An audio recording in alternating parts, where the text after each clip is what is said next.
Assalamualaikum warahmatullahi wabarakatuh.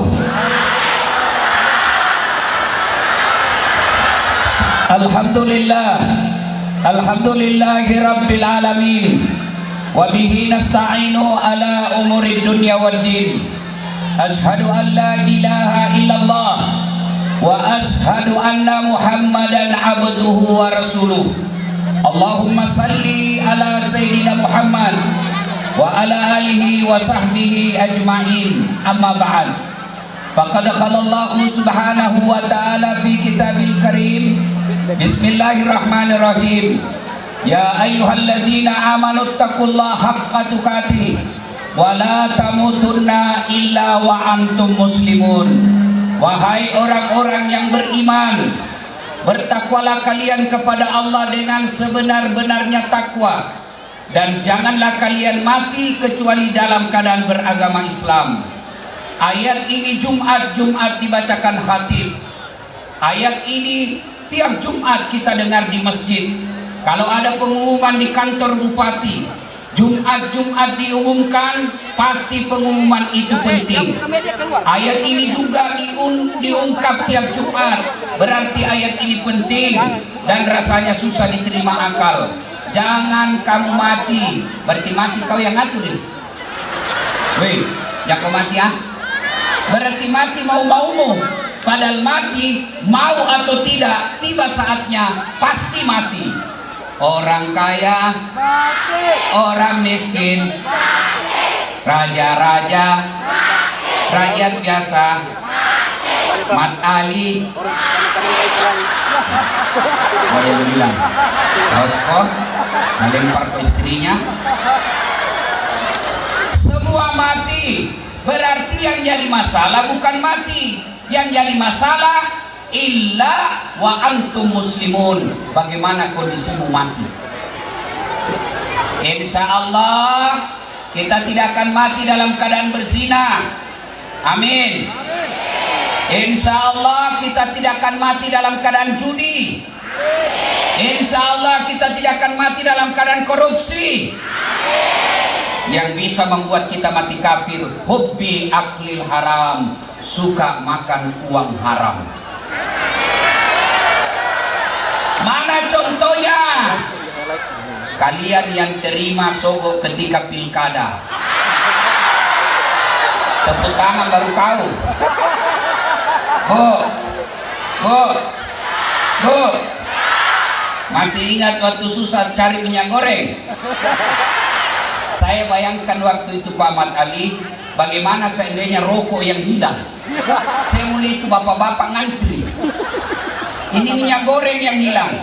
Kenapa susah minyak goreng? Bukan sekedar pemerintah kita salah, kamu juga salah karena salah memilih pemimpin. Kau cari yang mau dibayar kamu. Ya. Siapa lagi yang bisa mati kafir? Contoh aja ini, jangan marah. Contoh nih, sabung ayam. Ada juga di Poso sabung ayam. Meleng-meleng. Sudah ini mundur mah. Ini sengaja saya di sini sedikit panas-panas. Saya mau rasakan ibu-ibu yang panas kasihan ini. Bayangkan. Jadi saya mundur di sedikit ini. Basah kali Pak. Nah, contoh ini sabung ayam didapat sama polisi.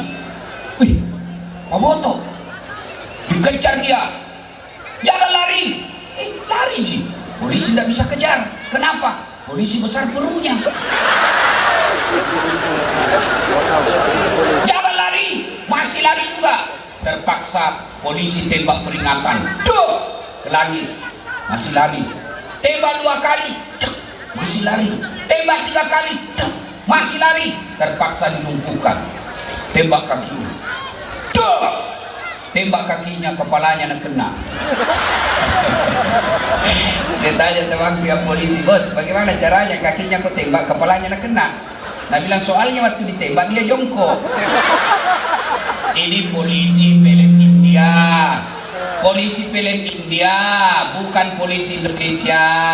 Ibu-ibu, bu, jangan musuhi polisi. Ibu pikir enak kalau tidak ada polisi di Indonesia? Rumahmu dirampok, suamimu dibunuh, anakmu diperkosa, siapa kau cari? Satpol PP? Ketemu itu Satpol PP polisi setengah. Ayo, ya ibu, adik-adik remaja, kalau motormu hilang siapa kau cari? Siapa? Penghafal Quran. Tak ketemu, maka jangan musuhi polisi. Kita bisa ceramah seperti ini juga karena diizinkan polisi. Bayangkan kalau kita pergi melapor di polisi karena tanah diserobot. Pak polisi, tolong amankan tanah saya. Apa kata Kapolres? Mohon maaf, baru saja polisi bubar. Makanya jangan musuhi polisi. Polisi juga jangan musuhi ulama.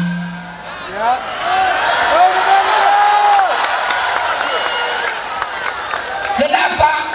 Karena kalau mati kok, siapa bungkus kok? Maka yang baik, polisi lindungi ulama. Ulama jangan maki-maki polisi. Ulama jangan menghina polisi. Ulama doakan polisi bisa menjadi polisi yang baik, bersatu, bersinergi membangun Kabupaten Poso. Pun kalau ada polisi yang minta-minta uang di jalan, pur. Kau melanggar, kau tidak lihat di rambu-rambu. Saya lihat Pak. Kenapa kau langgar? Tidak lihat Bapak. Kenapa kau tidak lihat saya? Bapak sembunyi di tikungan. Mana surat-suratmu? Ini Pak, lengkap surat-surat. Saya tilang kau. Kenapa Bapak tilang saya? Kau pembohong. Maksudnya apa? Itu motormu Honda, jaketmu Yamaha. Itu polisi film India, bukan polisi Indonesia. Wa qalaidan. Bismillahirrahmanirrahim. Ya ayyuhalladzina amanu dukhulu fis-silmi kaffatan wa la tattabi'u khutuwatis syaitan innahu lakum adu mubin.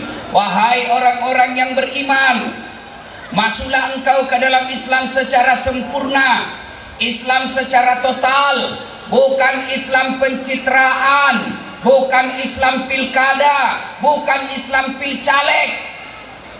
Ini orang-orang partai dan politisi kalau mau dipilih, keluar masuk masjid, bikin pengajian, penampilannya kala Ustadz Dasat,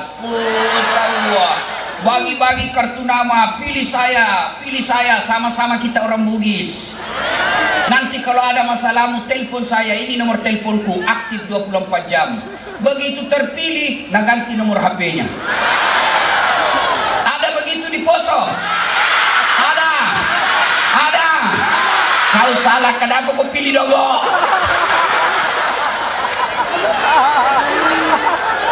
Ada anggota DPR yang hadir di sini? Coba beda angkat tangan. Ada, tinggi. Nah, ibu bapak yang hadir ini orang baik, coblos lagi nanti. Sekarang Pak, kampanye gratis Pak. Masya Allah. Saudara-saudaraku, bapak-bapak, tuan-tuan, puan-puan, para politisi, janganlah memperjadikan mereka ini kasihan sebagai objek permainan politik. Kasihan mereka. Ya, coba lihat rakyat Indonesia begitu sabarnya. Begitu kalian mau dipilih, hanya datang bawa sarung. Dipilih lagi kasihan. Kau tipu 5 tahun. Mau kau lagi dicoblos, datang lagi kau kasih sarung, nah pilih kau lagi. Sudah itu dia berdoa, dia doakan bapaknya, tidak. Siapa dia doakan? Ya Allah, ampunilah para pemimpin-pemimpin kami. Ampunilah para pemimpin-pemimpin kami. Pemimpinnya lagi didoakan, padahal sudah dia tipu berkali-kali. Maka cintai rakyat kita dengan cara apa? Jangan sogok ketika pilkada, jangan tipu ketika pilkada, karena mereka kasihan ini datang seperti ini bukan karena cari sarung dan sembako, tapi ingin memperbaiki hatinya. Sayang kalau pejabat mengajarkannya hatinya busuk dan menjadi munafik. Jangan cuma betul, makanya jangan lagi coblos itu yang pembohong. Bisa Ibu? Bisa? Dan janganlah engkau ikuti langkah-langkah setan, Karena sesungguhnya setan itu musuh yang nyata bagi kalian. Dan ternyata di tempat ini banyak setan berkeliaran. Setannya bukan pocong, bukan popo, bukan uka-uka, tapi apa? Handphone. Orang sudah ceramah masih tengisi. Deh siaran langsung tongi di Facebook. Ini ibu-ibu sudah mau 60 burja. Guys, kita tablik akbar guys. Baru 2 di penontonnya. Janda legi-legi. Bu, simpan dulu handphonenya, simpan. Jamaki ada merekam dulu Jami merekam dulu karena nanti ada keseleo mulutku, viral bisa deh. Ibu-ibu tolong simpan dulu HP-nya, tolong ya. Yang pegang HP selama saya ceramah, saya doakan suamimu kawin lagi. Kenapa kau yang amin? Ayo simpan HP-nya, simpan. Ustaz, kita mau dengar nanti kalau pulang Ustaz. Kalau ibu rekam kabur, kameramu sudah rusak, suaranya tidak jernih. Bagaimana paling caranya Ustaz? Ini ada kamera saya bawa, bagus gambarnya, sudah diedit. Yang bisa buat setelinganya orang tidak enak, buang. Yang membuat agama lain tersinggung, buang. Sudah itu nonton. Jangan lupa like and share. Yang betul serius kayak ini. Bu, kalau artis kau follow apa kau dapat? Iya. Hai guys, kita lagi di Plaza Indonesia guys. Beli sepatu 5 juta guys. Macam nama kau saja. Tapi kalau Ustadz saat kau follow, dapat ilmunya pahala. Kau amalkan ilmunya pahala. Kau sebarkan ilmunya pahala. Ya? Sudah ikut pencet Ustaz, tidak mau tak putar ceramahmu. Ku pencet ndak mau, aku yakin dadak kotamu. Wa qala idzan bismillahirrahmanirrahim. Innallaha wa malaikatahu yusalluna 'alan nabi. Ya ayyuhalladzina amanu sallu 'alaihi wa sallimu taslima. Sesungguhnya Allah dan para malaikatnya bersalawat kepada Rasulullah Muhammad sallallahu alaihi wasallam. Maka wahai orang-orang yang beriman, bersalawatlah kalian kepada Rasulullah dengan sebaik-baik solawat. Satu kali Nabi lagi duduk-duduk dengan malaikat Jibril. Tiba-tiba Nabi melihat ada malaikat, banyak betul jari-jarinya, lebih 1 juta jari-jarinya. Ibu-ibu berapa jari-jarinya ibu? Berapa? 10. Cacat kau itu. Masa tidak ada jari-jari kakimu? 20. Ini malaikat 1 juta jari-jarinya. Nabi kagum dan bertanya, Jibril, malaikat apa itu? Banyak kan jari-jarinya? Itu malaikat pencatat air ketika hujan. Kan malaikat itu bu, ada tugasnya mencabut nyawa. Maka yang muka-muka sakaratil maut, nah dia mau itu malaikat pencabut nyawa. Ada malaikat yang khusus mengatur hujan. Ada malaikat yang mencatat kebaikan dan keburukan. Ada yang ditugaskan menanya di kubur. Ada yang ditugaskan mencatat rezeki. Ada yang dicatatkan untuk membawa wahyu. Ada juga malaikat ditugaskan mencatat air hujan. Nabi bertanya, wahai malaikat, apa betul kau mampu mencatat air ketika hujan? Ya, ku catat yang jatuh di laut, ku catat yang jatuh di gunung, ku catat yang jatuh di darat. Tak setetes pun tidak aku catat. Makanya saya sibuk dengan jari-jariku. Lalu malaikat ini berkata, ya Muhammad, ada satu yang tidak mampu aku catat. Apa? Ketika umatmu berkumpul di lapangan, apa namanya ini? Lapangan Poso. Lalu mereka bersalawat bareng-bareng kepadamu, saya tidak bisa mencatat betapa banyak pahala yang Allah turunkan di tempat itu. Allahu Akbar. Ibu-ibu, orang masuk surga bukan karena tidak ada dosa. Kalau orang masuk surga karena tidak ada dosa, maka tidak ada isinya surga kecuali Muhammad sallallahu alaihi wasallam. Mana ada manusia yang tidak ada dosanya di dunia? Nih, di muka saya ini. Nih, termasuk di sini. Muka-muka penuh dosa semua ini. Lalu kenapa orang masuk surga? Ketika ditimbang kebaikannya, timbang keburukannya, ternyata timbang punya timbang lebih berat kebaikannya daripada dosanya, meskipun selisihnya 0,1%. Maka saya mau ajak memperbanyak amal hari ini. Bagaimana caranya? Saya mau ajak selawat. Bisa? Bisa? Saya mau kasih tanding mana lebih keras suaranya ibu-ibu dengan bapak-bapak. Bisa ibu? Bisa? Kita tanding dulu, ibu-ibu dulu. Salawat bareng-bareng, ikut sama saya. Ayo ibu. Salatullah ayo ibu. Ala toha rasulillah. Salatullah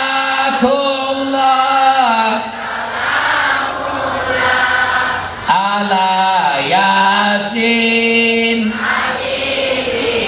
Alhamdulillah, nilainya 8,5. Ibu-ibu diam, ibu-ibu diam. Sekarang bapak-bapaknya, ayo pak, jangan mempermalukan jenis kelamin. Ayo, selawat bareng-bareng. Ayo pak. Salatu. Kenapa lalu? Itu mau poligami. Ayo, ulang. Ayo bapak-bapak, yuk. Salatu. Oke, memang tuh. Nah, sudahlah, nilainya 2,1. Sekarang yang ribu, kita dengar ini bos-bos di atas. Yang ribu, dengar ini, dengar, ah. Jangan mempermalukan bapak-bapak di bawah. Ayo pak, ayo. Salat, salat, ala toha rasulillah. Salatullah, salamullah, ala yasin. Nilainya 9,9. Kenapa Ustaz? Karena ada Ahmad Ali yang belikan saya tiket di sini. Kenapa Ustaz? Itulah kalau orang bersatu kuat suaranya. Ada pendeta, ada Hindu, ada Buddha, ada ulama, ada polisi, ada tentara di atas, ada politisi. Maka kalau mau maju Poso, bersatu semua ini, aman Poso. Amin. Ibu bapak, saudara-saudara sekalian, teristimewa yang kita hormati, Ibu Ketua DPRD Sulawesi Tengah, Ibu Dr. Nilam Sari, beserta suami beliau yang juga anggota DPR RI fraksi Nasdem, Bapak Ahmad Ali. Yang saya hormati, Ibu Bupati Kabupaten Poso beserta wakil bupatinya. Dan Ibu Bupati, kira tadi artis dari Jakarta. Bagusnya kalau Bupati tak cantik deh. Kalau mode-mode muda senyum Bupati, pulang dia cantik sekali. Tapi kalau sudah jelek, suka marah-marah, bodoh, apa tahu? Cantik. Saya tidak pede di sampingnya, ketambah pendek kan dia. Masya Allah. Saya bilang, Ibu Nilam, kita di samping deh, karena kalau saya di sampingnya saya takut tergoda bela. Masya Allah. Cerdas juga. Kenapa cerdas? Dokter. Ada cantik tapi dongo. Ini cantik, cerdas, tinggi. Masya Allah. Tinggal kita doakan, mudah-mudahan bisa menjadi pemimpin yang cantik juga hati. Karena biar cantik fisiknya, kalau busuk hatinya, susah rakyat sejahtera. Ya, tapi Ibu Bupati tidak mungkin busuk hatinya, karena biasanya hati yang busuk akan mendambakan muka yang jelek. Jadi kalau ada bapak-bapak jelek istri di rumah, bisa jadi karena hati dia busuk.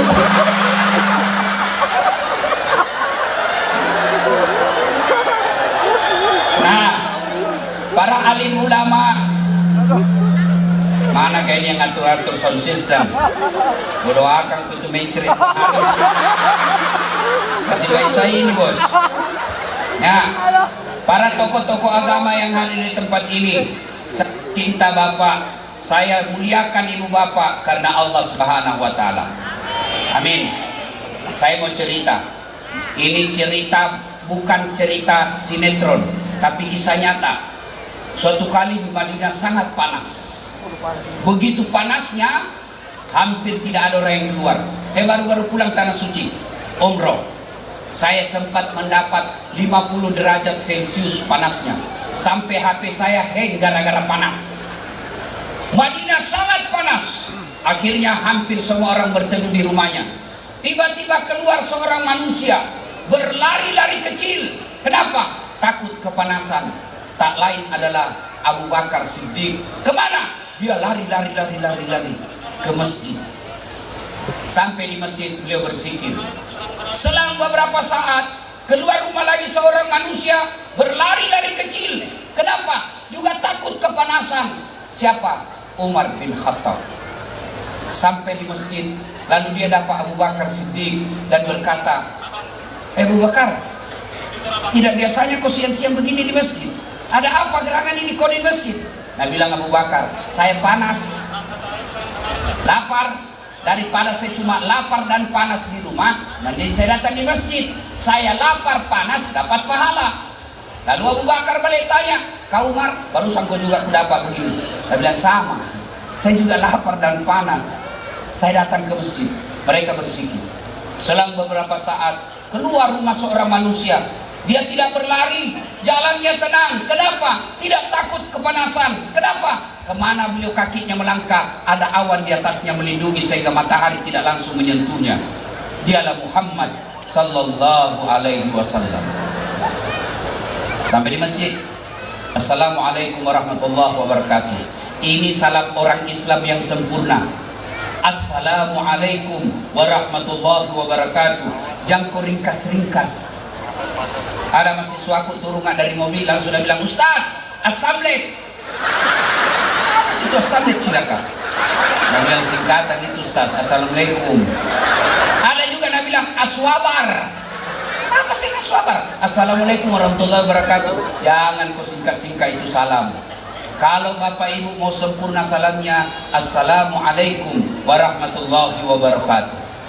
Abu Bakar menjawab, Waalaikumsalam warahmatullahi wabarakatuh.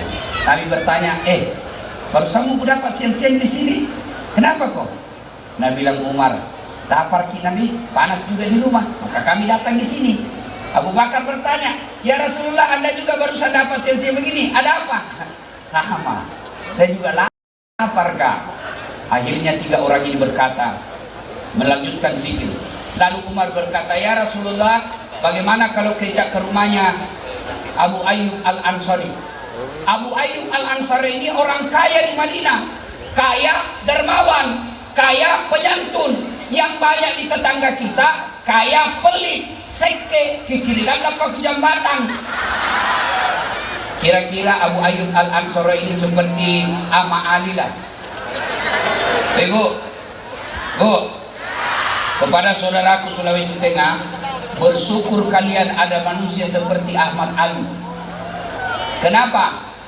Pengusaha, politisi, sibuk, tapi alhamdulillah masih mau ngurus masjid. Saya bisa datang ke Poso karena beliau yang undang. Kalau kau majelis taklim undang nggak? Susah. Kenapa? Mahal tiket. Nggak ada saldomu. Maka alhamdulillah kita ada Pak Ahmad Ali yang mau mengurus masjid. Banyak orang kaya saya dengar. Siapa dia undang? Bukan ustadz. Siapa dia undang? Artis. Kalau artis kau undang, apa kau dapat? Datang di menyanyi, alamat palsu. Bajunya di atas turun ke bawah, yang di bawah naik ke atas, sempit. Apa dia nak kasih kau? Joget nak kasih dia pahamu, nak kasih dia pahanya. Ndak juga nak kasih pegang kau, nak pakai cinta-cinta mah kau.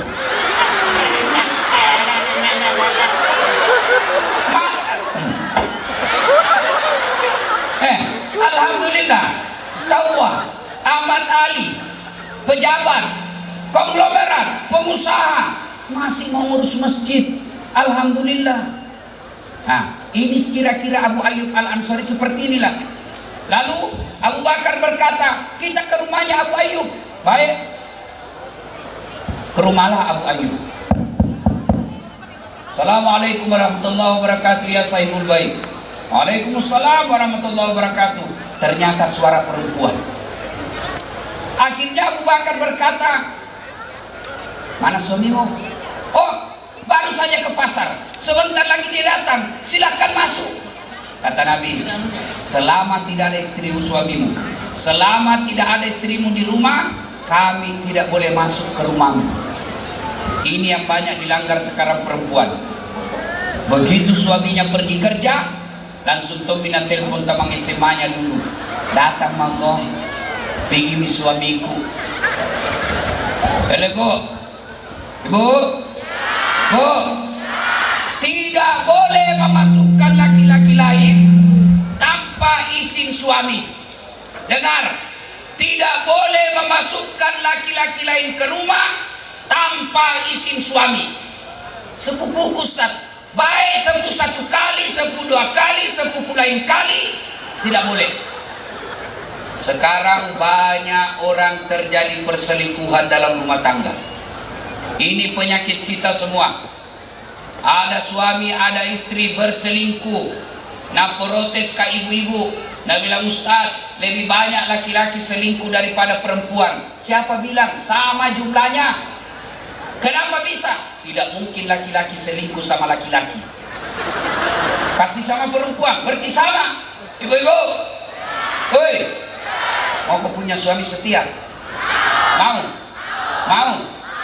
Jadilah istri seperti Khadijah. Bisa? Itu Khadijah bu, kalau pulang suaminya sudah siap baskom di rumahnya. Apa isinya? Air hangat. Begitu datang suaminya, dia bersihkan telapak kakinya dengan air hangatnya. Maka bapak-bapak yang hadir hari ini, pulang kau beli memang maku baskom. Kasih ke istrimu hikmah tabligh akbar. Yang kau ketawa ibu, serius kayak ini. Ibu-ibu sekarang bagaimana suamimu tidak selingkuh? Kau di rumah tidak pernah cantik. Kalau pikul pengajian begini cantik, pergi arisan cantik, pengantin cantik. Giliran mau tidur sama suaminya, daster 3 hari tidak napak, cuci tidak napak.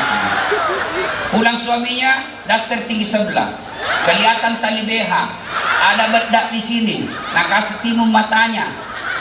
Datang suaminya, dia bilang suaminya, kasih baik-baik saya itu bajumu, kelihatan semua tali BH-mu. Apa dia bilang? Jangan lihat BH-nya, yang penting rasanya bu. Maka ibu, woi, bu, pulang nanti kalau jam 5 mau pulang suamimu, setengah 5 dandan memang mau. Jangan juga berlebihan. Mentang-mentang sudah dengar begini, mau pulang suaminya, nak kuncir 3 rambutnya. 2 satunya, pakai romini mini, sepatu hikers. Datang suaminya, astagfirullah, kesurupan istriku.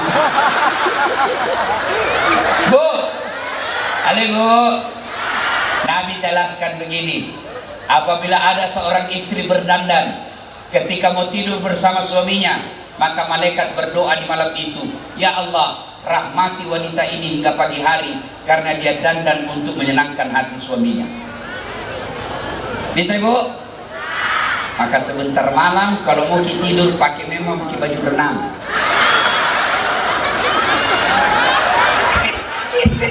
Iya toh bu, ini majelis taklim 2 kali dengar ceramah sebulan tapi tidak pernah membahagiakan suaminya.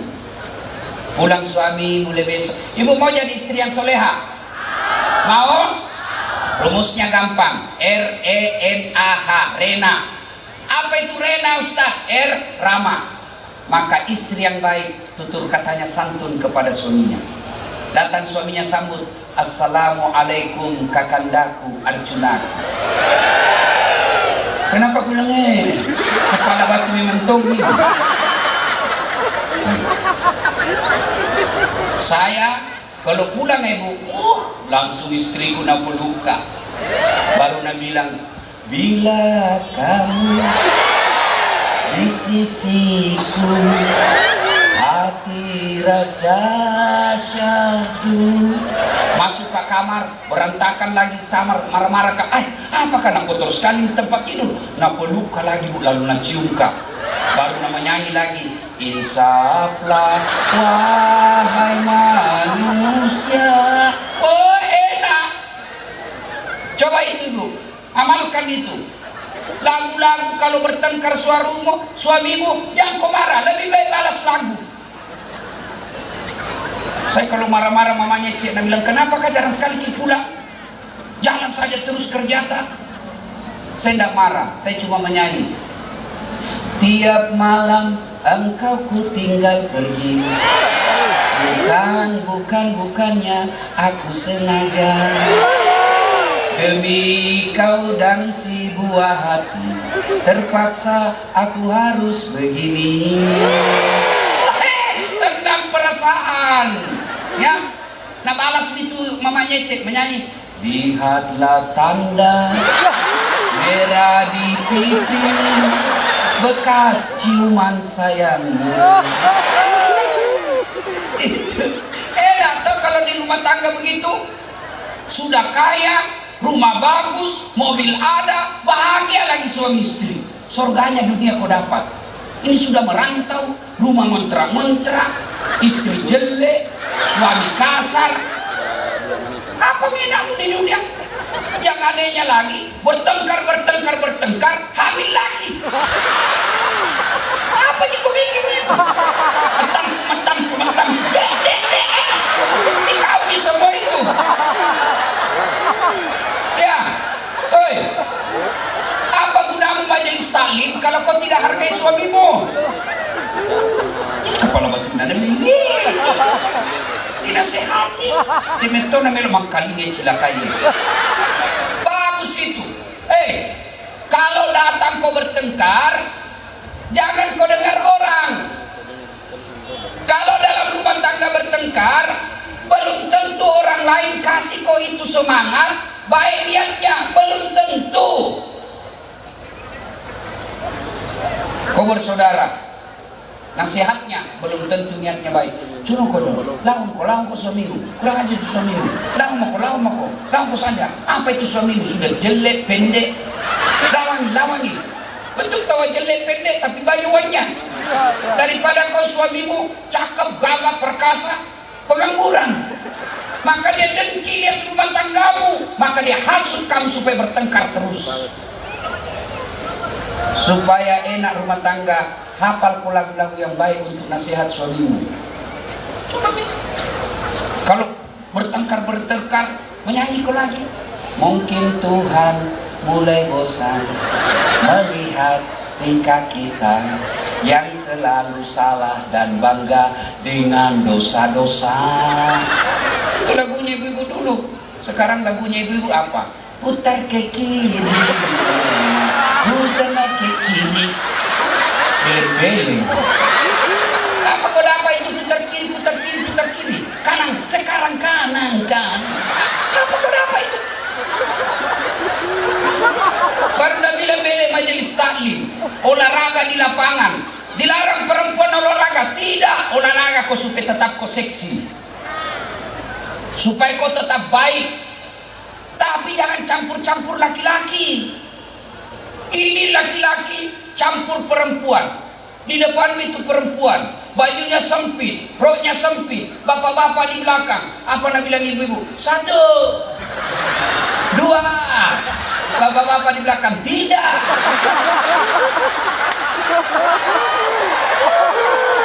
Ini semua pelakunya ini semua ini.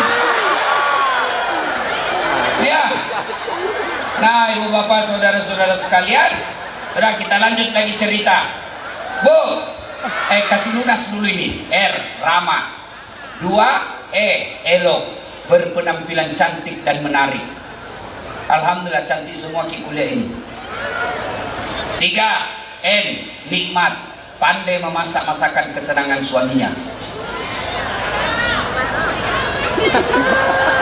Tapi sayang ibu-ibu sekarang lebih pelihara kukunya daripada belajar masak. Ibu, kasihan itu suamimu, pagi-pagi bikinkan kopi. Sekarang ibu-ibu malas bikin kopi. Mana buktinya? Kalau kita keliling kota Poso ini, pagi-pagi sudah ada semua bapak-bapak di warung kopi ngopi. Tidak ada dibikinkan kopi sama istrinya. Bapakku almarhum hanya petani penggarap, tapi istrinya belum turun ke sawah suaminya, sudah ada kopi di mejanya. Padahal dulu bikin kopi luar biasa susahnya. Pergi dulu beli kopi di pasar, sudah jadi kopi? Tidak. Nah anu dulu, nah goreng. Sudah digoreng, sudah jadi kopinya? Tidak. Apalagi dijemur. Sudah dijemur, sudah selesai kopinya? Tidak. Baru ditunggu. Makanya ibu-ibu dulu itu kasar-kasar tangannya. Belum lagi kalau ngeparut.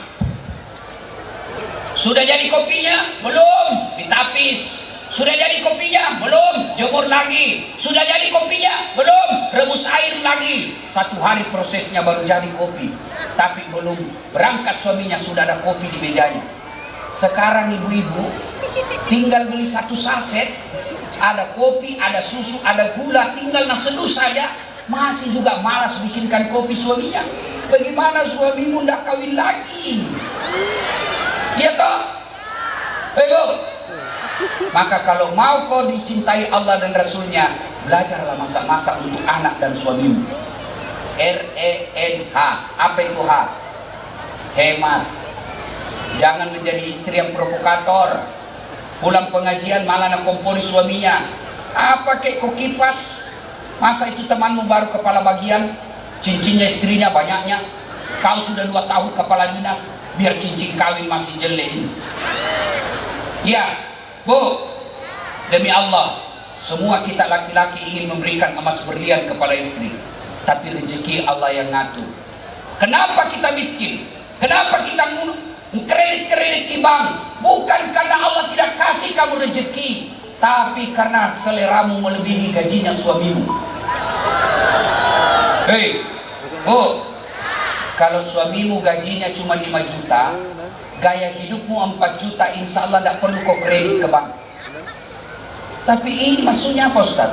Ya, kalau gajinya suamimu cuma 5 juta, jangan kau pakai HP yang 3 kameranya. Nah 1 di suamimu. Oh apa 3 kameranya? Motongi live secara langsung. Apa kau dapat? Coba kalau gajinya suamimu 5 juta, gaya hidupmu 4 juta, insya Allah masih ada 500 ribu kau pakai sedekah untuk kehidupan akhiratmu. Tapi kalau gaji suami 5 juta, gaya hidupmu 7 juta, pasti kredit 2 juta. 2 juta itu yang membuat suamimu setengah mati carikan kau uang. Ya Bu, hemat.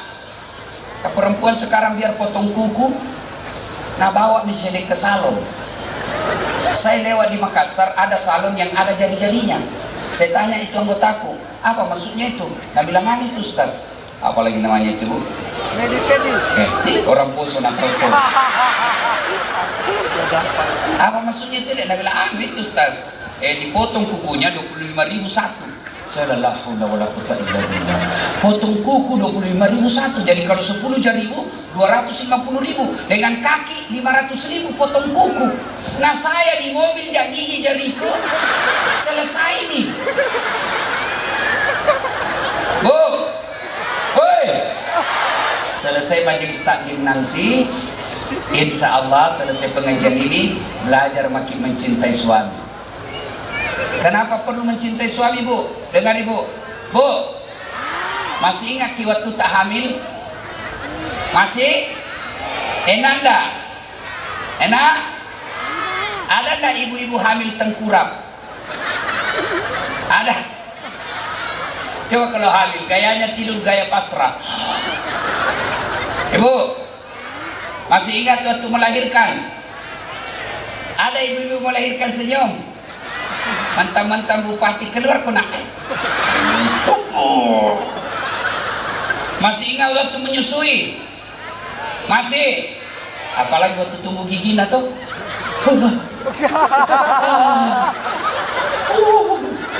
Begitu dia gigi, kau tinggal, kok gigi saya? Lepas kena.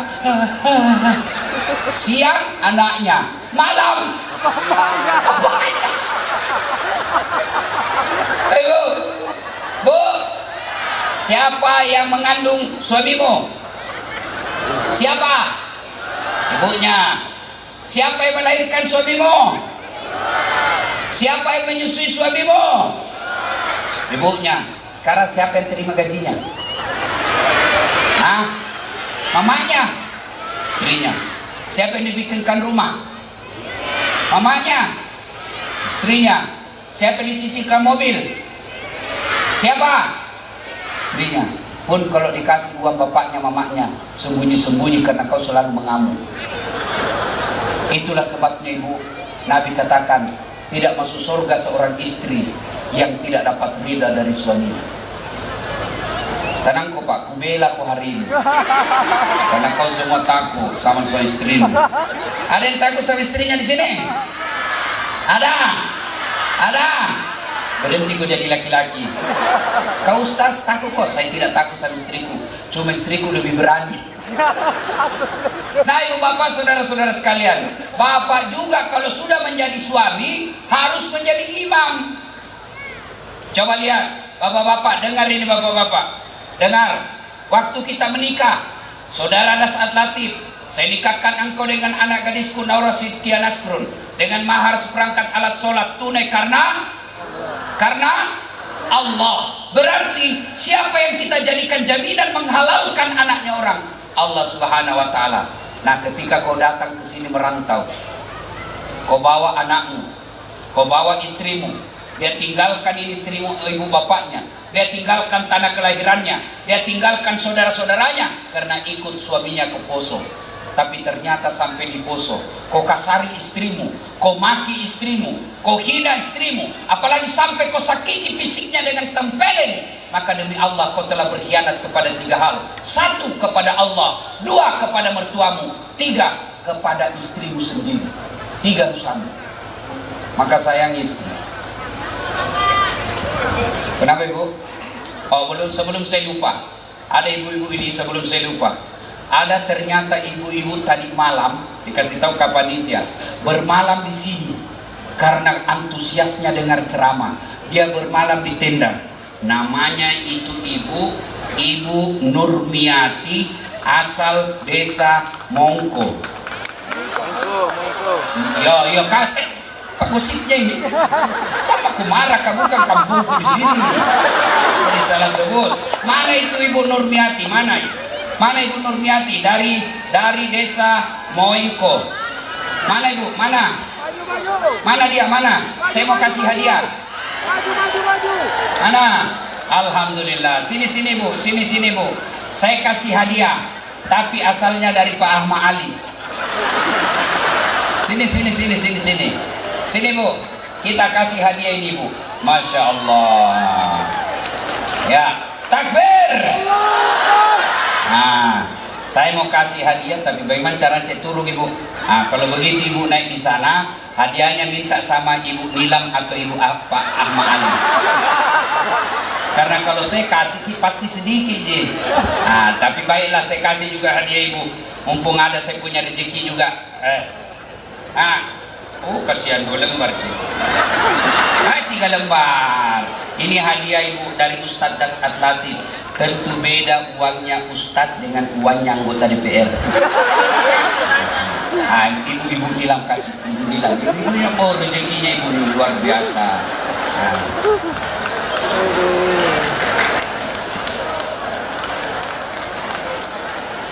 Nah, Masya Allah. Itu Ibu Bapak itu baru di dunia. Ibu-ibu foto dulu, foto tahu Pak, foto. Pasti dari tadi Ibu mau foto sama saya. Nah, sini Bu, sini. Di mana? Di sini Bu. Ya, sini ya. Ambil fotonya dari sini nanti Bu. Ya Bu. Ya.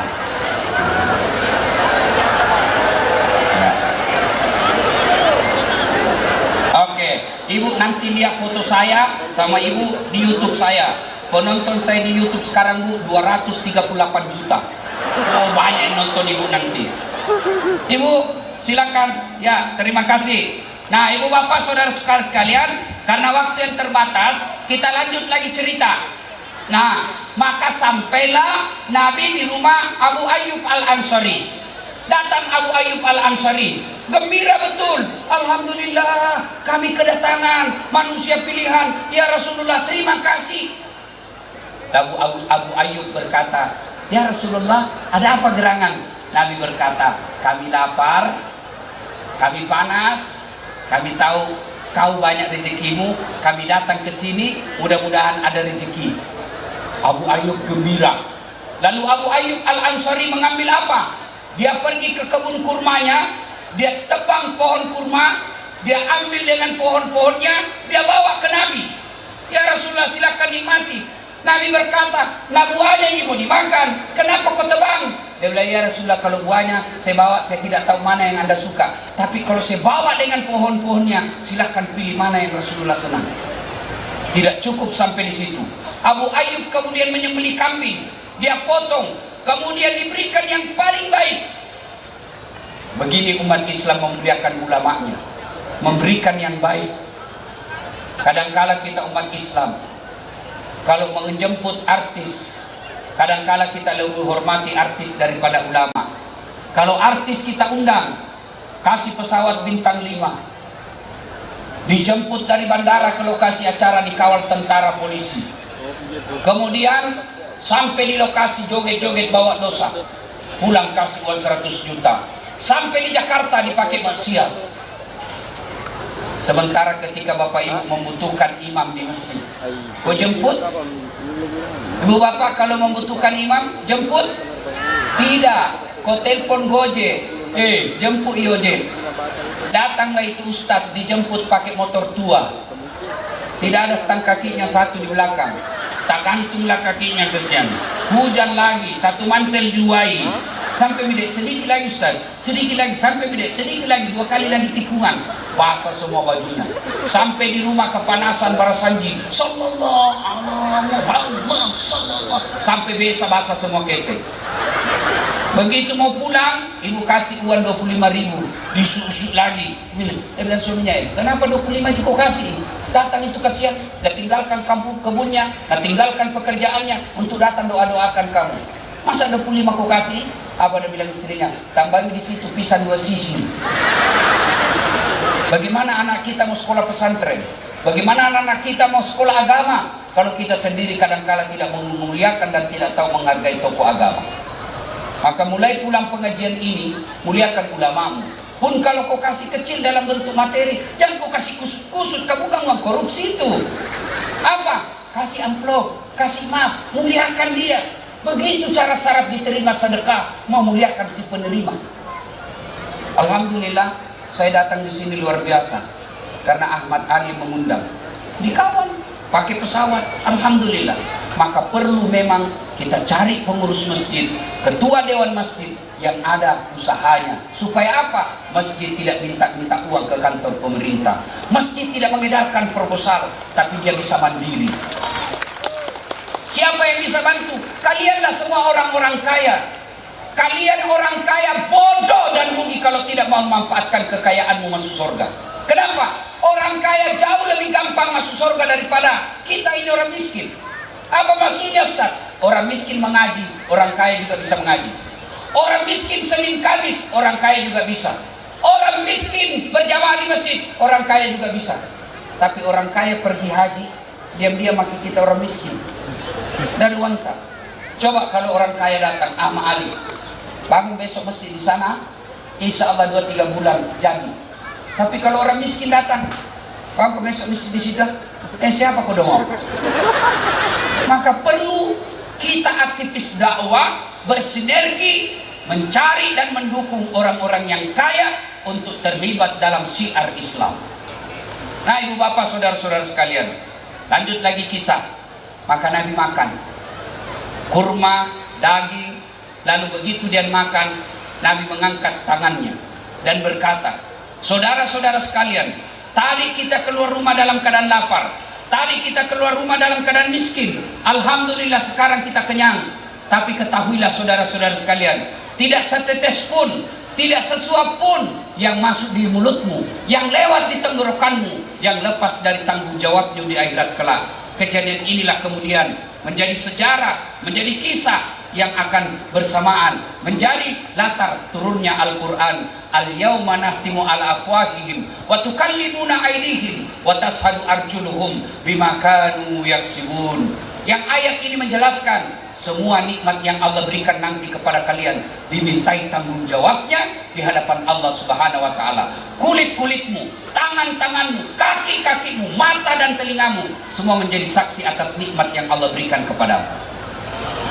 Biasa kalau kita cerita nikmat, langsung kita lagi bilang, nikmat apa Ustaz? Nah saya miskin. Ibu-ibu, Bu, mau kita dikasih handphone, iPhone 13 Max Pro 1 tera, udah lebih 30 juta harganya, pulsanya 10 juta. Mau ibu? Mau? Mau? Tapi begitu dikasih kok langsung tuli. Masih mau kok? Mau kok apa handphone kalau tuli mah kok? Halo? Halo? Ih, masalah si HP. Halo? Bukan HP masalah, talingamu galacak. Bu, Bu, Bu, mau ki dikasih mobil gratis. Ibu Bupati kasih ki mobil gratis. Mau? Mau? Tapi begitu dikasih mobil dan kuncinya langsung lumpuh, udah bisa goyang. Mau? Berarti alat yang mahal, bukan mobil, tapi apa? Kakimu yang sehat. Bu, oi, Bu, tahu gigi? Tahu gigi Bu? Pernah lihat orang dikawat giginya? Itu 25 juta. Biar kau mau kawat gigimu harga 50 juta, kalau tidak ada gigimu, apa kau mau kawat? Berarti yang mahal bukan kawat, tapi yang mahal gigi. Allah kasih gratis. Hebatnya lagi nih gigimu, dia bisa bedakan itu. Tumbuh-tumbuh panjangnya dibatasi. Bayangkan kalau gigi tidak bisa, tumbuhnya tidak dibatasi, gondrong semua di mulut. Saya yakin tidak cantik Ibu Bupati kalau gondrong di mulut. Lihat toh, Bu, Bu, ini ada kamera banyak di depan, mahal-mahal ini. Tapi apa yang mahal? Bukan. Apa yang mahal? Mata. Hebatnya ini matamu gratis. Dan hebatnya lagi, dia bisa bedakan mana istri, mana tetangga.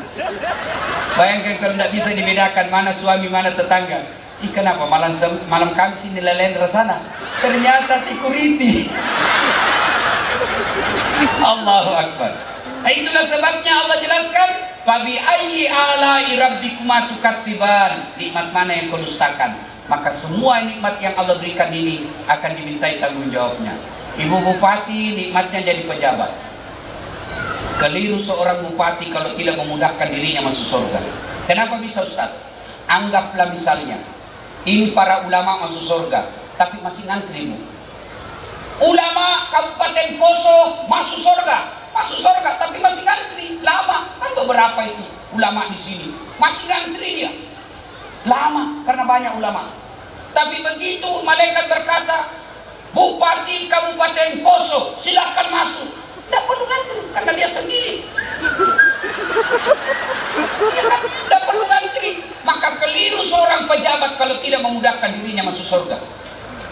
Coba kalau Ibu Bupati, saya ceramah, saudara-saudara sekalian, mari sholat berjamaah di masjid 27 kali lipat, langkah-langkah kakimu menggugurkan dosa. Berapa yang datang? 4. Itu pun orang yang sudah mau mati.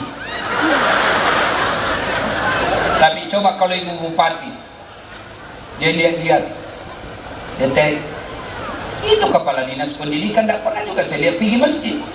Langsung ajudan beliau telepon, Pak Kadis, kata Pak Bupati tidak pernah kau datang ke masjid. Kalau kepala dinasnya Islam ya, tidak pernah kau dilihat sama Bupati ke masjid. Besok belum azan sudah ada Pak Kadis dalam masjid. Itulah hebatnya kekuasaan. Maka diharapkan akan datang setiap ada momen-momen politik yang menjadi pemimpin adalah orang-orang yang cinta masjid dan berasal dari masjid. Insya Allah. Ya kalau di sini Ibu Bupati kita berbeda agama dengan kita syukur beliau mau datang. Alhamdulillah. Ya, alhamdulillah. Maka hikmah berikutnya dari kisah tadi, Nabi katakan, coba lihat, tidak keluar duitnya, tidak perlu kerja, datang kepada orang kaya, orang Islam di Madinah dengan kesatuan, dengan persatuan. Alhamdulillah, tidak perlu keluar duit, bisa makan. Kata Nabi, siapa yang mau dipanjangkan umurnya, dimurahkan rezekinya, tertolak dari bencana, maka hendaknya dia bersilaturahmi, hendaklah dia menjalin persaudaraan. Saya buktikan ayat ini, buktikan hadis ini. Saya ini tidak banyak uangku, tapi banyak temanku yang banyak uangnya. Ama Ali, Iya toh? Saya di Makassar, Bu, hampir tidak pernah keluar uangku. Baru keluar dari mobil, kalau ke pasar, baru turun dari mobil, ada yang teriak, "Assalamualaikum Ustaz." Dalam hatiku aman. Ada yang isi ikan, telur, "Berapa Ji?" "Ah, jangan Ustaz, enggak enak, bunga balu nih, jangan pakai Ustaz." Dalam hatiku, itu memang kutunggu. Maka itu istriku, mamanya cek di rumah senang sekali kalau saya ke pasar, karena bilang enggak laku Ustaz. Saya ke warung kopi, berlomba-lomba orang bayarkan saya. Alhamdulillah, kenapa bisa Ustaz? Karena banyak temanku. Siapa yang mau dimurahkan rezekinya, maka jalin persaudaraan. Di Poso ini, kalau kita akul, kalau kita damai, kalau kita tentram, demi Allah, gampang kalian cari nafkah. Tapi kalau kau ribut, pasti tidak bisa kau cari nafkah. Jangankan cari nafkah, ceramah saya tidak mungkin kita tabligh akbar begini kalau ribut orang. Saya lagi ceramah, saudara semua batu, marilah, mari, mana bisa. Dan itu bisa kita tentram, damai, sejahtera kalau kita kompak. Dan ketika berbicara persatuan, agama tidak katakan jangan kau bersatu dengan non-muslim, tidak. Bicara soal muamalah, bicara tentang hubungan kepada sesama manusia, bangun jembatan bareng-bareng kok, jaga ronda bareng-bareng kok, bantu kantor bupati bareng-bareng kok, sepak bola bareng-bareng kok, ibadah masing-masing. Kok ke masjid Islam, masjid kok, Nasrani ke gereja silakan. Enak kan orang kalau damai. Yang kedua kata Nabi, orang yang banyak temannya gampang selesai masalahnya. Mana contohnya? Saya pergi perpanjangan SIM kantor polisi, baru keluar dari mobil, keluar Pak Kapolsek, "Assalamualaikum Polrestabes." "Assalamualaikum Ustaz." "Waalaikumsalam." "Ada apa ini Ustaz?" "Tarik komandan, mati SIMku, perpanjangan SIM." Panggil Satlantas, "Bantu Ustaz, yang gue minta uangnya, berdosa kau Ustaz kau makan." Selesai. Maka ibu bapak, wa'tasimu bihablillahi jami'an wa la tafarraqu. Berpegang teguhlah engkau kepada tali persaudaraan agama Allah dan janganlah engkau bercerai-berai. Kita di Kabupaten Poso ini satu badan. Ada jadi tangan, ada jadi kaki, ada jadi telinga. Satu fungsi buat jalan kita baik. Innamal mu'minuna ikhwah, bersaudara kita. Nah coba lihat, kalau orang Poso amalkan ini. Ada anak muda pergi jalan-jalan, tiba-tiba tahan tuh kakinya, kakinya tahan tuh, semua anggota tubuhnya ikut merasakannya. Pertama langsung berteriak, "Aduh!" Kaki tahan tuh, mulut ikut merasakan. Berikutnya matanya mencari. Berikutnya tangannya mengusap. Berikutnya mulutnya meniup. Padahal kaki tahan tuh. Tidak ada orang tahan tuh kakinya, rasa kok, piko jalan kok lagi. Begitu mestinya kita di Poso. Satu sakit, yang lain ikut merasakannya. Ada orang ganggu bupati, kita orang Poso, jangan kau ganggu pejabat kami, jangan kau hina anggota DPR kami. Kalau kau hina mereka, kami kau lawan. Begitu juga pejabat. Jangan kau ganggu rakyatku. Kalau kau ganggu rakyatku, ku tangkap kau. Kalau kau ganggu rakyatku, ku penjara kau. Itulah yang disebut bersatu. Jangan ada merasa lebih jago dari yang lain. Biasanya pecah persaudaraan gara-gara apa? Politik, cebong, kampret. Sudah mi, jangan kau lagi bertengkar. Ada mi presiden tak? Apalagi membuat orang bertengkar, berpecah belah, sombong. Yang kau sombong, apa mau sombong? Gara-gara Ustadz seperti dasar latih mau sombong. Yang kau sombong Ustadz, kau bisa jago karena ada yang nonton kok. Coba bayangkan kalau saya ceramah di sini 2 jam berapi-api, hebat, tidak ada yang nonton. Lewat orang yang lama misaki itu Ustadz. Ya. Yang kedua, mau sombong, bupati, jangan sombong gara-gara bupati. 25 tahun saja, kalau terpilih lagi alhamdulillah. Kalau tidak, wabillahi taufiq wal hidayah. Nah, ibu bapak, saudara-saudara sekalian, banyak yang ingin kita sampaikan, tapi waktu yang terbatas. Belum puas? Belum? Memang saya bukan laki-laki pemuas. Mati muda saya kalau saya kasih puas semua ibu. Mohon maaf ibu, sebelum saya akhiri, saya minta didoakan, mudah-mudahan saya dapat penerbangan pesawat hari ini jam 4 di Palu. Kalau tidak kasihan, maka ibu saya sudah janji di kampung haul bapak saya besok. Doakan mudah-mudahan sukses sampai ke kampung insya Allah. Karena ibu masih mau saya tambah sedikit. Bu, Dewan Masjid ini tidak ada gunanya kalau tidak ada datang pengurusnya. Hafal ini mukanya ini pengurus. Lihat ini. Kalau dia tidak datang di masjid, tulis di depan masjid gayamu ji. Ya. Dewan Masjid ini mestinya menjadi contoh datang berjamaah di masjid. Iya. Ya. Bagaimana kalau perempuan Ustaz? Agama mengatakan, Nabi mengatakan, perempuan tidak dianjurkan ke masjid. Kalau dia mau ke masjid jangan dilarang. Kenapa dulu perempuan tidak dianjurkan ke masjid? Karena biasanya perempuan dulu kalau dia keluar diculik dan diperkosa. Sekarang poso aman. Apalagi ibu-ibu kalau usia 70 tahun pergi masjid, siapa mau culik kok? Oh, minyak gosok, dia susah. Ini namanya di kampungku namanya samberlap. Tahu samberlap? Sambaran Cina Lapo. Ayo, bagi adik-adik sekalian, tidak ada orang sengsara hidupnya kalau dihidupkan masjid. Percaya itu. Tidak ada. Ini dasar latif.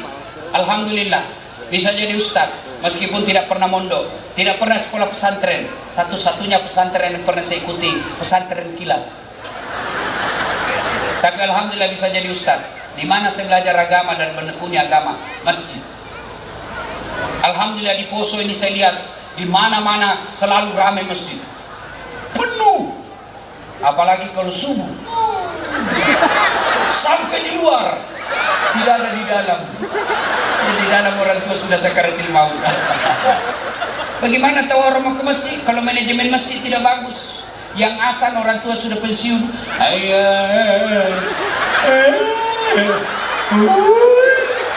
Bagaimana orang dah jengkel?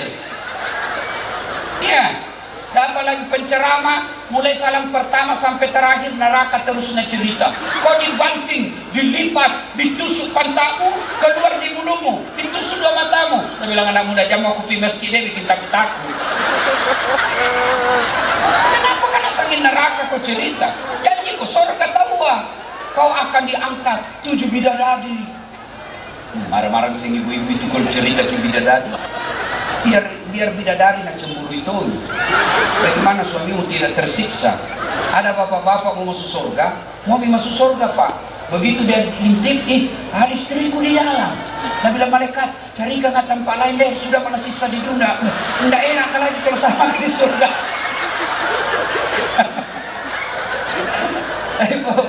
Ya, bagaimana orang mau ke masjid? Sound sistemnya jelek, karpetnya sudah 7 tahun tidak pernah diganti-ganti. Maka datang ke masjid supaya aman orang ke masjid, nyaman ke masjid. Buat dia ber-AC, penceramahnya baik, sound sistemnya bagus, karpetnya, imamnya penghafal Quran, muadzinnya anak muda yang baik suaranya. Insya Allah orang senang ke masjid. Imam juga kadang-kala bikin malas orang ke masjid. Kenapa? Imam, dia balik sunnah-sunnah Nabi. Kata Nabi, kalau kau jadi imam, ringkaskan bacaan solatmu. Ini imam-imam sebagian penghafal Quran, kalau dia mau jadi imam, baru nak baca yang panjang-panjang. Kau siksa orang tua. Ada dulu teman saya, waktu saya masih kontra-kontra mahasiswa, dia hafal sekali itu Pak Imam. Begitu imam Allahu Akbar, bukan dia takbir Pak, nah ambil sajadahnya, panjang bacanya nih, pulang deh. Ketemu saya, dia bilang, enak anak muda di masjid. Apa enak ampun mau Ustaz. Kenapa? Itu imam panjang sekali bacaan surah Yasin bagi 2. Usis, ada memang imam begitu. Baru mau takbir talekan memang.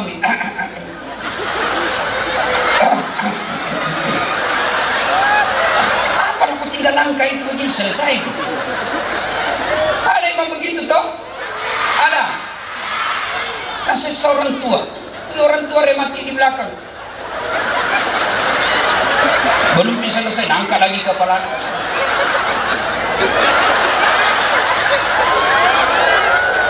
Begitu kita mau ikut. Apa nak baca? Al-Anfal ayat 10 sampai 45.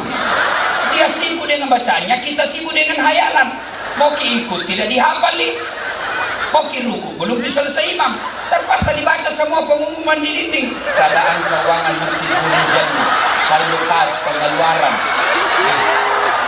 Dibaca semua. Belum bisa selesai, baca di semua pengumuman habis nih. Apalagi dibaca kalender Persatuan Guru Republik Indonesia. Belum bisa selesai, bajunya lagi orang dibaca. Ahmad Ali, caleg DPR RI. Semua dibaca, Pak. Siapa yang salah? Imam. Yang kedua, kata Nabi, kalau kau jadi imam, bacalah yang umumnya orang hafal. Tujuannya apa? Satu, supaya kita ikut kalau kita hafal. Coba kalau imam membaca Qul huwallahu ahad, anak-anak juga ikut. Kenapa? Kita hafal Qul huwallahu ahad. Begitu imam membaca surah Al-Anfal, dia khusyuk dengan bacanya, kita melamun nih. Tadi kunci motor di mana? Di sini. Oh, tinggal dimati. Oh, ada di kunci. Gila nih motor. Nak maraton ini imam. Iya toh. Ya. Yang kedua, tujuannya disuruh baca yang umumnya orang hafal supaya kalau imam salah, ada yang bisa bantu. Coba kalau imam membaca wadduha, kita bisa bantu. Kenapa? Karena kita hafal. Ini ada cerita, wallahu alam benar atau tidak. Anak-anak pesantren hafal Quran, disuruh tes hafalannya. Kau jadi imam nak, tes hafalanmu. Begitu dia jadi imam, tiba-tiba ada cicak jatuh, udah kena telinganya. Kaget. Namanya kaget, stres. Stres, hilang hafalannya. Apa sambungannya? Ingat, dan ingat juga. Hening satu masjid, diam semua. Tiba-tiba ini anak muda dia bilang, tolong bantu di belakang. Dia bilang di belakang, saya juga tidak tahu. Tiba-tiba ada anak muda bertanya, sudah bi kalau begitu Allahu Akbar. Kira anggota DPR. Ya, ada lagi kejadian. Ini benar, saya alami waktu saya di kampung masih kecil. Imam lama sekali sujud. Kenapa tidak sebiasanya ini? Ada temanku nakal jadi guru sekarang, nangkal kepalanya. Langsung, wih, hilang imam. Ternyata imam ditunggu hilang, keluar pintu samping. Kacau sholat. Selesai sholat ditanya, Pak Imam, kenapa kau tinggalkan saf? Dia bilang, metuk kan? Dia bilang, kentut kah? Lain kali Pak Imam kalau kentut, kasih bangun dulu supaya dia kau keluar. Dia bilang, tu sengaja kemaru kak kau tahu. Siapa salah? Siapa salah? Siapa salah? Imam. Maka Islam menganjurkan, memerintahkan hati ke hati kau milih imam. Salah milih imam, kacau sholatnya. 2024 kita pilih imam lagi. Jangan kau pilih imam gara-gara disogok kau. Dan jadi makmum ada juga aturannya. Kalau kau jadi makmum, jangan kau merasa benar sendiri. Ada juga orang datang ke masjid kayak dia yang paling soleh. Mulai takdir dah ganggu memang maki.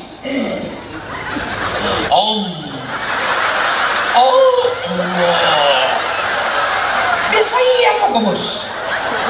Baca Al-Fatihah kayak mau nak gigit telinga tadi sampai hamman. Ada juga begitu.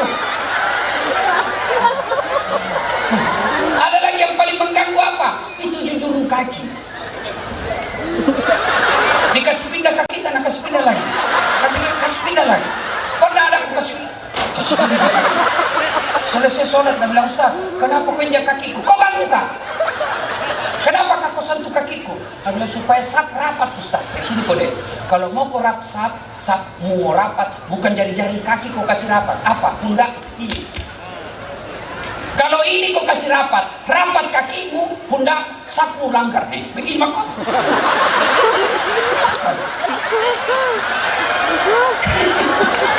Tapi coba kalau ini pasti rapat. Kemudian ada adab jadi jamaah. Apa itu? Kalau salah imam, ada adabnya. Salah imam, jangan kau teriak di sana. Jangan kau teriak di sana. Siapa yang teriak? Ini.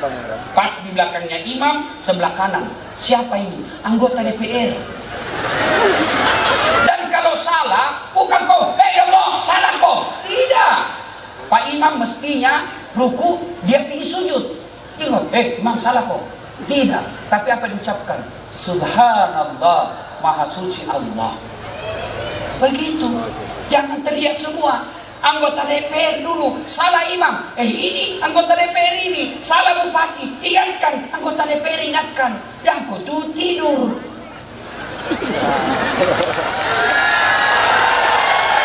Sudah digaji tinggi-tinggi, dikasih mobil dinas, salah bupati. Nah tutup matanya. Salah. Itu adab dan etika berjamaah. Kalian juga kalau berjamaah disunahkan pakai parfum. Kenapa? Supaya kau tidak ganggu bau badanmu orang. Saya itu lebih baik ku lupa dompetku daripada ku lupa pakai tawas. Bayangkan kalau foto-foto nanti ceramah langsung bau ini. Ceramah mah di televisi dia belum bau kali Pak itu stas. Itu adab berjamaah. Kata Nabi, kalau kau masjid kau sikat gigi kau dulu supaya apa? Kau tidak ganggu orang. Bayangkan kalau bangku sembahyang subuh, orang balik kanan, Assalamualaikum warahmatullahi wabarakatuh. Kau balik kiri, sampai mati itu dia tahu mulutmu busuk. Itu semua adab. Apalagi ada adekku ini yang baru belajar Islam, yang baru taubat ngambilan dirinya, kelompok-kelompok hijrah. Kalau berbeda pendapat ke orang terima pendapatnya orang, jangan kau salahkan. Karena kesesatan dan kesalahannya kau tidak tanggung. Tapi kapan kau hina dan kau maki, kau berdosa. Karena orang itu kenapa berbeda-beda? Karena Nabi dulu tidak ada videonya, tidak ada fotonya. Jadi kalau hadis cuma mengatakan saya melihat Nabi takbir sejajar dengan bahunya, kan tidak tahu mana itu sejajar dengan bahu. Maka ada ulama begini, ada ulama begini, ada juga kayak tidak makan 3 hari.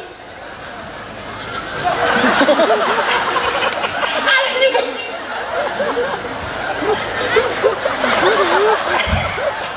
Biar jangan kau calai, jangan kau hinai. Ada tonnya itu pendapatnya barangkali tidak baca buku. Selesai takbir meletakkan tangan, kan beda-beda itu ulama. Allahu Akbar, 1 di atas dada, 2 Allahu Akbar antara pusat dengan dada, 3 Allahu Akbar di bawah pusat, bukan di bawah sekali. Porno bisa ini.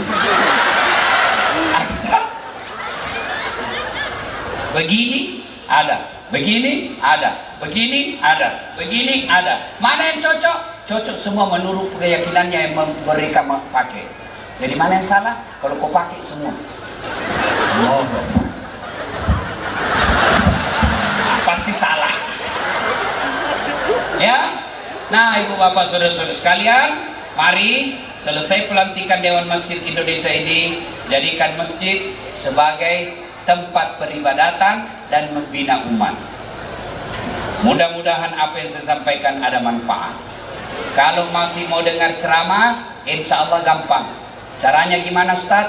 Nonton SCTV tiap pagi dalam acara Barakallah jam 5, atau Metro TV setiap malam Ahad acaranya Gaspol Das Atlantik jam 8 malam, atau TV One hari Kamis jam 2 siang ngobrol perihal umat. Kalau mau tiap saat, mau tidur pun boleh nonton. Gimana caranya? Buka YouTube, tulis Das Atlantik, keluarlah ceramah-ceramah saya. Tapi tidak ada gunanya dengar ceramah kalau tidak diamalkan. Hebatnya itu Ustaz tadi ceramah, jago. Apa nak bilang? Kulupa mi. Ibu bapak, apalagi yang datang cuma mencela. Itu lagi Ustaz Dasar. Itu juga Juna waktu di YouTube. Panggil Pak Amari, jangan aku lagi panggil itu ceramah deh. Di mana bahas kita semua nak kena. Jangan sampai. Amalkan apa yang kita lakukan. Insya Allah apa yang kita tahu kita amalkan menjadi ilmu yang bermanfaat. Lebih dan kurangnya mohon dimaafkan. Fastabiqul khairat. Usikum wa nafsi bitaqwallah. Assalamualaikum warahmatullahi wabarakatuh.